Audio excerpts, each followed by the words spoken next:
Hello friend, एक बार फिर आप लोगों का स्वागत है आपके चैनल मिस्टीरियस क्लासेस में। तो यहाँ पे आप बोर्ड पे देख रहे होंगे हमारा आज का जो टॉपिक है, तो हम आपका जो है वो मैथ का यानी सीटेट का जो मैथ है, चाहे प्राइमरी चाहे जूनियर, ठीक है, दोनों जो हमारे पेपर होते हैं, दोनों पेपर के लिए जो मैथ के सिलेबस है हम उसके सारे पार्ट को एक एक करके कवर कर रहे हैं।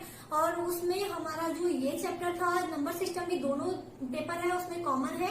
फिर हमारा जो सेकेंड चैप्टर है एलसीएम एंड एचसीएफ, तो ये वाला चैप्टर भी दोनों में कॉमन है, यानी दोनों ही पेपर के लिए ये चैप्टर आपको पढ़ना है। तो उसमें हम पार्ट टू पार्ट आपके साथ चीजों को शेयर कर रहे हैं। आज हमारा ये पार्ट 4 होगा और ये लास्ट पार्ट होगा। इसमें हम जो चीजें बची हैं इस चैप्टर की उसके बारे में कवर करेंगे। तो एक हमारा बचा है भिन्नों का लसा और मसेरी, फ्रैक्शन का आपको एचसीएफ और एलसीएम दोनों निकालना है। इसके अलावा दशमलव की भी जो वैल्यू है उसका भी फ्रैक्शन, यानी दशमलव की जो वैल्यू है उसके भी आपको एचसीएफ और एलसीएम पूछ सकता है। इसके अलावा पूछ सकता है एक तरह का और क्वेश्चन की अगर आपके पास दो संख्याएं हैं और उन दोनों संख्याओं का हो सकता है एलसीएम और एचसीएफ आपको दे दे, तो इसमें क्या रिलेशन होता है एचसीएफ एलसीएम और इसके अलावा दो संख्याओं के मल्टीप्लीकेशन में, हम इस 3 टॉपिक के बारे में इस वीडियो में कवर करेंगे। तो चलिए वीडियो को स्टार्ट करते हैं। वीडियो आपको पसंद आएगी तो वीडियो को लाइक कर दीजिएगा, शेयर कर दीजिएगा, चैनल को सब्सक्राइब भी अवश्य कर दीजिएगा, बेल बटन को प्रेस करना बिल्कुल मत भूलिएगा। तो चलिए फिलहाल स्टार्ट करते हैं अपनी आज की वीडियो।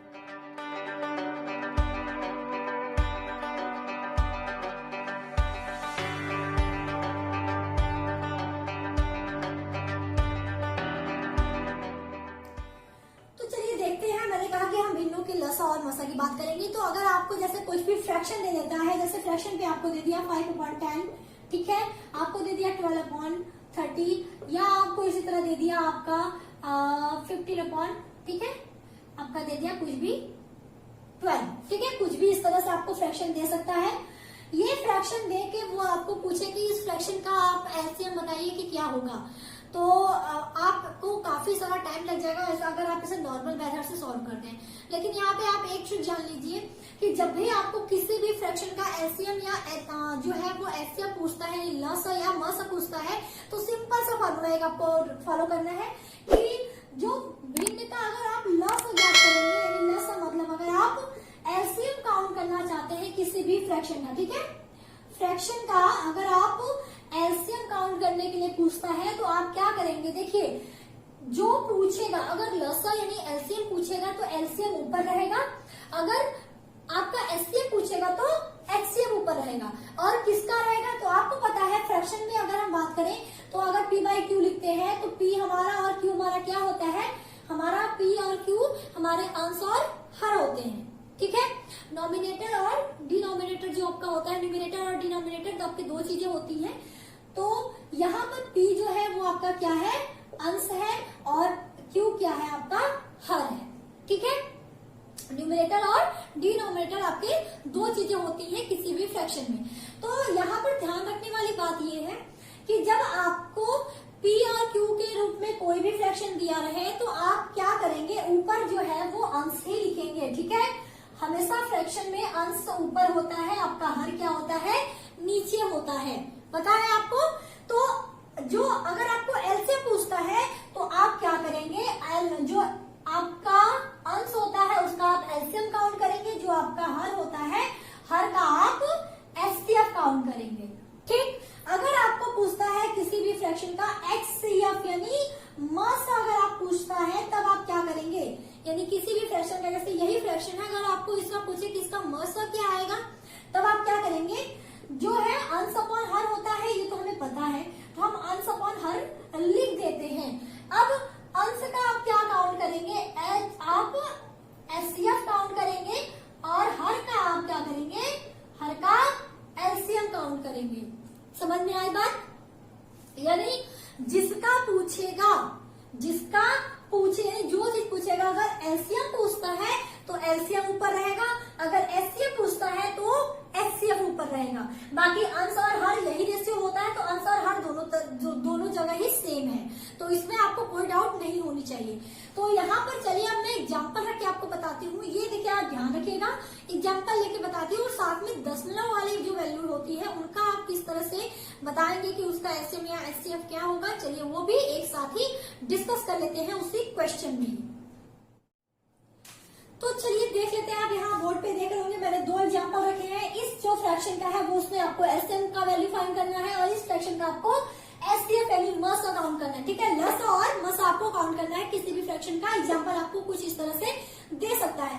तो देखिए यहाँ पे आपको क्या करना है, सेम फॉर्मूला जो भी मैंने बताया था अभी वो आपको फॉलो करना है। तो यहाँ पे अगर हम फ्रैक्शन का एलसीएम बात करें तो क्या होता है, अंश, ठीक है, यानी न्यूमरेटर का आपको क्या करना है, आपको एलसीएम लिखना है और डिनोमिनेटर का आपको क्या लिखना है, यानी आपके हर का क्या करना है, हर का आपको एचसीएफ लिखना है।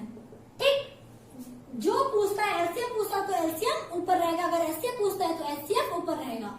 अब इसमें क्या हो जाएगा, इसका जो एचसीएफ इसमें पूछा है तो एचसीएफ बराबर क्या हो जाएगा, आपका अंश का क्या हो जाएगा, अंश का एचसीएफ यानी मसा, और हर का क्या हो जाएगा, हर का एलसीएम यानी लसा।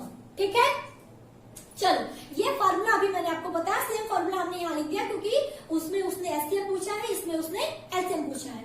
अब देखिए, अब आपको जो है इसमें पता करना है कि अंश की वैल्यू क्या है। तो अंश की वैल्यू देखिए क्या है, अगर अंश की वैल्यू देखें तो अंश हमारा क्या है, 5 है और 25 है। ठीक है, आप कुछ इस तरह से लिख लीजिए और हर की वैल्यू भी लिख लीजिए। तो हर हमारा क्या है, 8 है, 2 है और 48 है। ये आपको पता चल गया। इसमें भी लिख लेते हैं, इसकी भी अंश की वैल्यू लिख लीजिए। तो इसमें जो अंश है उसकी वैल्यू है 3 है, 15 है और 12 है, और इसका जो हर है उसकी वैल्यू है 2, 17 और 17। ठीक है, हमने दोनों लिख ली, तो यहाँ तक तो कोई प्रॉब्लम आपको नहीं होगी। चलिए अब देखिए, बात आती है आपका एलसीएम काउंट करना और एचसीएफ काउंट करना, क्योंकि आपको इसके अंश का एलसीएम काउंट करना है, इसका एचसीएफ काउंट करना है। तो अगर आपने एलसीएम और एचसीएफ वाली वीडियो नहीं देखी तो आप फटाफट जाके देखिए, लिंक अवेलेबल है कि किस आराम से किस एक सिंपल से ट्रिक से आप किस तरह से एलसीएम और एचसीएफ जो है कुछ ही सेकेंड में काउंट कर सकते हैं, यानी बता सकते हैं कि क्या होगा। तो देखिए, जब मैंने एलसीएम वाली बताई थी ट्रिक, तो उसमें मैंने पहली जो ट्रिक बताई थी कि जब आपको हमेशा बड़ी संख्या को देखना है, जब भी आपको वैल्यू दी रहे, तो बड़ी संख्या को देखिए कि बड़ी संख्या को छोटी संख्या अगर काट रही है पूरी तरह तो वो बड़ी संख्या ही उसका एलसीएम होगी। यह ट्रिक नंबर 1 थी। बाकी की ट्रिक देखना है तो आप जाके एक बार जरूर चेक करिएगा। तो देखिए 25 को क्या बाकी दोनों संख्या काट रही है, तो 5 जो है वो 25 को काट रहा है, ये 5 है, ये भी 25 को पूरी तरह काट रहा है, यानी बड़ी संख्या को दोनों संख्या काट रही है, तो ये बड़ी संख्या ही क्या होगा, एलसीएम होगा। समझ में आया? ट्रिक जाके देखिएगा, आराम से समझ में आ जाएगा। तो हमारा ऊपर में क्या हो जाएगा, 25 हो जाएगा। अब इसका क्या करना है, हर का एचसीएफ काउंट करना है, यानी मसा काउंट करना है। तो उसके लिए मैंने कहा था कि जब संख्याएं दी रहे तो उसको 2 छोटे छोटे पार्ट में बांटने की कोशिश करें जिसमें से कुछ कॉमन निकल आए। तो 2 खुद एक छोटी संख्या है, तो 2 को हम क्या करें, रहने दें, क्योंकि 2 को हम किस भाग में छोड़ेंगे, 2 एक कम 2 ही होगा, यानी 2 तो रहना ही है। तो बाकी को हम कोशिश करें कि क्या 2 के रिस्पेक्ट में कुछ कर सकते हैं क्या, डिवाइड कर सकते हैं क्या। तो यहाँ पे हम देखें तो हम 48 को देखिए, 24 दूनी 48 होता है, 24 गुणे 2 हम करते हैं, 24 गुणे 2 बराबर 48 होगा, तो हम 28 को 2 भाग में तोड़ दिए। उसी तरह 8 को देखिए 2 भाग में तोड़िए जिसमें 2 भी कॉमन हो जाए, तो 4 दूनी 8 होता है ना। तो देखिए क्या तीनों में कुछ कॉमन है, तो यहाँ भी 2 है, यहाँ भी 2 है, यहाँ भी 2 है, तीनों में कॉमन होना चाहिए, तो तीनों में केवल 2 ही कॉमन है, तो इसीलिए इसका एचसीएफ क्या होगा, 2 होगा। तो ये आएगी हमारी इस फ्रैक्शन का एलसीएम वैल्यू। समझ में आ गया? बहुत आसान है, केवल ये पता करना है आपको कि एलसीएम और एचसीएफ निकालने का कितना कम समय में हम एलसीएम और एचसीएफ अपनी निकाल लें। ठीक है, चलिए इस क्वेश्चन की तरफ बढ़ते हैं। ये क्वेश्चन भी देख लिया आप लोग। तो यहाँ पे एचसीएफ निकालना है, यानी इस फ्रैक्शन का एचसीएफ आपको निकालना है, बाकी चीजें हमने लिख के आपको बता दी थी। अब चलिए इसका क्या करते हैं, इस अंश का हमको क्या निकालना है, एचसीएफ निकालना है। एचसीएफ के लिए मैंने कहा था कि 2 छोटे पार्ट में तोड़ने की कोशिश करिए डिजिट को, जिसमें कुछ कॉमन निकल जाए। तो 3 तो ऑलरेडी एक पैन नंबर है, 3 को तो हम और छोटे भाग में तोड़ नहीं सकते। कोशिश करें कि इन दोनों को 3 के रिस्पेक्ट में कुछ तोड़ दें।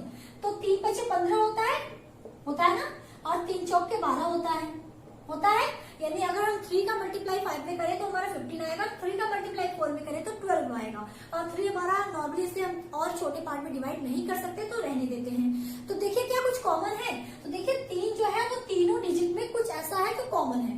तो हमारा जो एचसीएफ वैल्यू होगा वो क्या होगा, हमारे अंश का, यानी हमारे इस अंश का एचसीएफ वैल्यू क्या होगा, हमारा होगा 3। समझ में आया? एलसीएम देखते हैं, हर का एलसीएम निकालना है। तो अगर हम इसको देखें तो 17 को क्या कोई और डिजिट तोड़ सकता है? कोई डिजिट 17 को डिवाइड नहीं कर सकता सिवाय 1 और 17 के। तो 17 का तो हम और छोटा कर नहीं सकते, तो 17 हमारी बड़ी संख्या है। जब कोई प्राइम नंबर होती है तो हम सीधे सीधे अगर देखें बाकी संख्याओं में कुछ ऐसा है जो कि बड़ी संख्या को कुछ काट रहा है, तो बड़ी संख्या 17 ही है, तो 17 के अलावा कोई बड़ी संख्या नहीं, 1 2 है, तो सीधे सीधे यहाँ पे 17 का 2 से मल्टीप्लाई हो जाएगा, तो 17 दूनी 34। तो ये जो वैल्यू हमारी है यही हमारी इसका आंसर हो जाएगा। बहुत सिंपल है, एचसीएफ और एलसीएम निकालना आपको अगर आ गया कुछ ही सेकंडों में, तो आपकी जो फ्रैक्शन वाले वैल्यू है वो भी आप आराम से कर लेंगे। तो उम्मीद करती हूँ कि इन दोनों क्वेश्चन में एटलीस्ट आपको प्रॉब्लम नहीं हुई होगी। बाकी आप अपने से भी कुछ क्वेश्चंस लीजिए, उसको सॉल्व करने की कोशिश करिए और फिर कमेंट करके बताइए कि क्या ये ट्रिक आपको हेल्प की या नहीं की एग्जाम में। तो ये था हमारा एचसीएफ और एलसीएम निकालने का, जब आपको फ्रैक्शन में वैल्यू दिए हैं। तो देखिए अब बात करते हैं, मैं इसी साथ ही आपको दशमलव वाली वैल्यू भी दी, यानी डेसिमल में अगर आपको कोई वैल्यू दी रहे तब आपको किस तरह निकालना है। तो मैं उसको ज्यादा डिटेल में नहीं बताऊंगी, सिंपल सी एक चीज बताऊंगी, आप खुद समझ जाएंगे। जैसे पॉइंट में अगर आपको दे दे 2.0 या दे दे 0.5, यहाँ पे कुछ और लिख देते 2.5 लिख देते, ठीक है, 0.5 या 1.3 ऐसे दे दे, ठीक।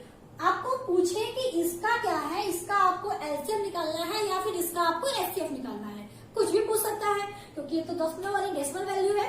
तो आपको देखिए करना क्या है, आपको पता है कि जो डेसिमल नंबर होते हैं वो कैसे बनते हैं। जो पॉइंट होता है ये कहीं न कहीं जब अगर अपॉन में 10 होता है या फिर 10 का कुछ जो भी है वो 10 के पावर में कुछ होता है, उसी की वजह से हमारा जो है वो दशमलव लगता है, यानी डेसिमल वैल्यू आती है। तो हम अगर 25/10 रखें तो ये चेंज हो जाती है इसी में 2.5, क्योंकि जितना जीरो रहता है उतने ही पॉइंट पे दशमलव लग जाती है। दशमलव वाली वीडियो भी आप जाके एक बार जरूर चेक करेंगे अगर आपको दशमलव में कुछ प्रॉब्लम होगी तो, ठीक है। बाकी अगर 0.5 को बात करें तो इसे हम 5/10 लिख सकते हैं, इसे 13/10 लिख सकते हैं ना।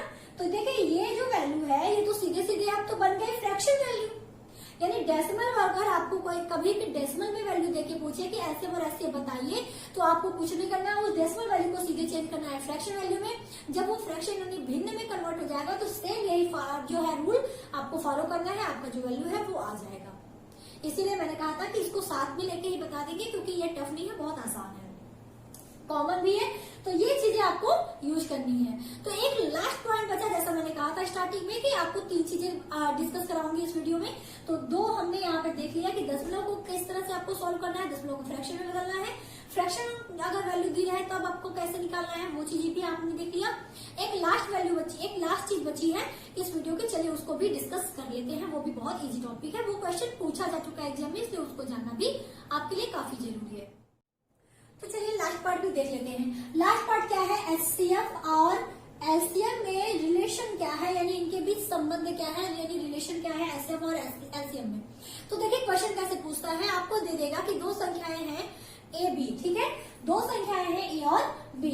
इनका जो है इन दोनों संख्याओं का अगर आपको इसमें से कोई एक संख्या मान लीजिए दे देता है, आपको जैसे एक संख्या दे दिया 25 जैसे मान लेते हैं, तो आपको बी का अगर आपसे पूछ देता है कि वैल्यू क्या होगा, और इस जो है इनकी संख्याओं का जो एलसीएम है वो 125 है और उसका जो है एलसीएम और एचसीएफ जो है वो 5 है, ठीक है, मान लेते हैं ये दे देता है।